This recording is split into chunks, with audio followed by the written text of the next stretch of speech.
Hi, my name is Bethany, and I am so excited to welcome you to our community.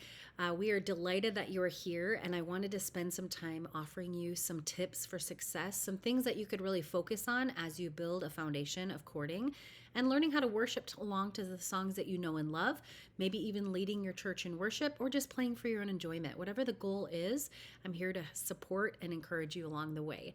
So, some things that I've found foundational in learning to play the chording method is learning how to kind of get the two hands to work together. And this is foundational to the way I teach.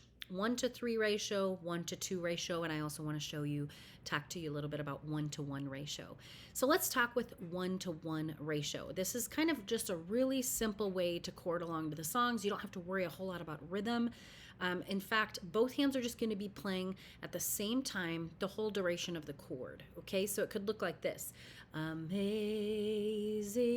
grace, how sweet the sound. Okay, and I'll talk about the pedal in a minute, but this one works really beautifully by holding that pedal down, and it's just a really great way to be able to, if you don't want to focus too much about how the right hand works separately than the left hand, just play them both down at the same time, and it's a really great, beautiful way to kind of add a little bit of variety into your playing. All right, the other one is 1-to-2 ratio. This is foundational, kind of the most common one that you're going to come across with our songs. Most worship songs are written in 4/4 time signature or 6/8, and so they're going to have the rhythm that will work with this 1-to-2 ratio. And that simply means that we're going to be playing both hands down together and then just that right hand. Together, right, together, right, together, right. Okay, and so it might be backwards to you based on how this recording is going to work, but this works just as a great way to be able to chord along to those songs that are 4/4 or 6/8 time signature. The other one is 1-to-3 ratio, and this is going to be working alongside songs that have the 3/4 time signature song. It could be a lot of hymns, but that's going to look like this: together, right, right, together, right, right, together, right, right, and so on. And so this works just really beautifully with those songs that are kind of like more classical hymns that you hear. Okay, the pedal that I mentioned is really critical to sounding more beautiful, allowing the notes to transition and more seamlessly be played from one chord to the next. So if you don't have a sustain pedal, make sure to grab one.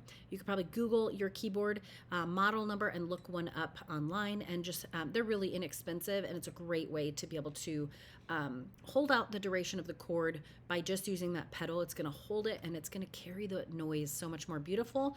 Don't worry about how often or when to play it. Just hold it down. If it gets a little muddy, that's okay. Just lift it back up and play it back down again when you feel comfortable or you feel like it's getting a little muddy. Okay, the next thing is weighted keys. So when you are first beginning, you probably maybe don't have a budget of a lot right away. When you're first starting something, you're trying to figure out, okay, am I going to enjoy this? Am I going to continue on with the piano?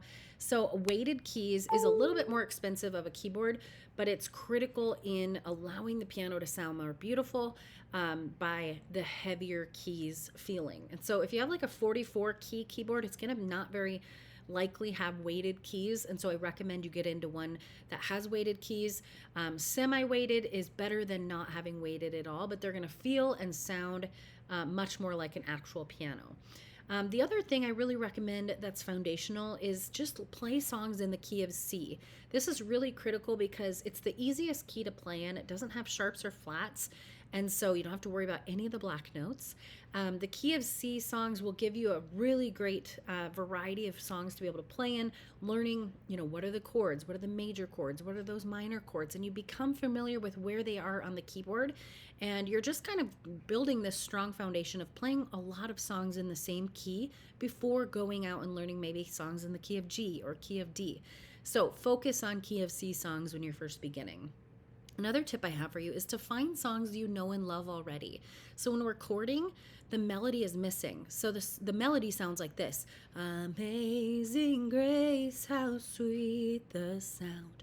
Okay, so that's the melody. Those are the notes that are being sung typically on a song. When we are learning to chord or accompany somebody or ourselves, the melody is missing. And so the most songs that you can find that you already are very familiar with the tune and the words, that's a huge piece to the puzzle that is already filled in for you. And so You could probably look through our library of songs and find at least a dozen that you already are really familiar with and start with those songs.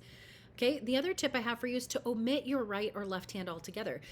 Sometimes focusing on too many things can be a little tricky for the brain to figure out altogether. So I'd really recommend you to just maybe cut your left hand out altogether or cut your right hand out altogether, focusing on just what is my right hand doing? What is my left hand doing? Maybe start with the verse, then learn the chorus, then learn the bridge, and then figure out how the two hands come together. And then each of our tutorials can also be slowed down. In the settings of the video, you'll find playback speed. And if you slow that down, that should be a little bit easier to be able to play along with us, especially in the beginning when maybe we're going too fast for you. Slow it down just maybe one setting, and that will be a lot easier to learn along with us as well. And then the last tip I have for you is to just don't move your left hand.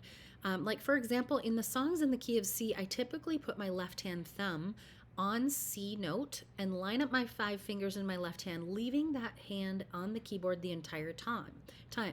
And so then pinky would be on F, ring finger would be on G, A in the middle finger, and so on. And so I really want you to focus on keeping that left hand kind of planted the whole song. Typically, you might have to move open your thumb to play a D note occasionally or an E note. But the most part, I really want you to just focus on that left hand staying put so that you can focus on the right hand movement, since that's how I teach you, is the right hands are doing the chord, the right hand is doing the chord rather, and the left hand can kind of just stay put. Okay, so those are really just foundational tips that I kind of wish somebody would have said, hey, start with these key things and work from there. If you have any questions at all, don't hesitate to reach out, info@simplifiedpiano.com, or you can message us in the Mighty Networks app that you hopefully have downloaded.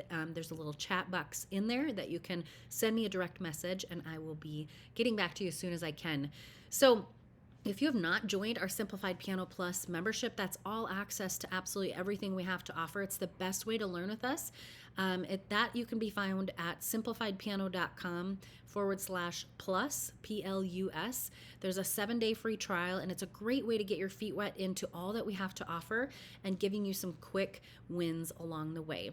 I'm so excited to help you along your journey, and I hope you just have the most blessed day. We'll talk soon. Bye-bye.